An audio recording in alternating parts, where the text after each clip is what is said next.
महाराज, या मृत्यू लोकातला माणूस स्वतःच्या दुःखाने दुःखी नाही, तर दुसऱ्याच्या सुखाने दुःखी आहे. त्याचं चांगलं झालं की ह्याच्या पोटात दुखलं. आपल्यातला एखादा पुढे जायला लागला की त्याला आपलीच मागवरत्यात. आजपर्यंत आपल्या माणसाचं यश आपल्या माणसाला कधीच पचलं नाही. आपल्या छंदात आपल्या मस्तीत जगलं पाहिजे. हाती चले बाजार और कुत्ते भुके हजार. हत्ती चालायला लागल्यावर कुत्री भुकलीच पाहिजे. गावात हत्ती आल्यावर तुम्ही पूजन करता का नाही?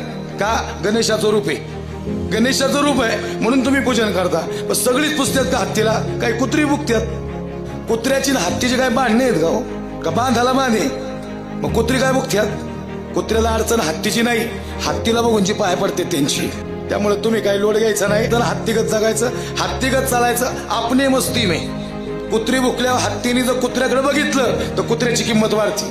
त्यामुळे कुत्र्याकडे मी बघायचं नाही. लईच भुकायला लागलं की एखादं बिस्किट मागं टाकायचं आणि पुढे चालायचं. त्याला खुशाल भुकून द्यायचं, त्याच्या नादाला लागायचं नाही.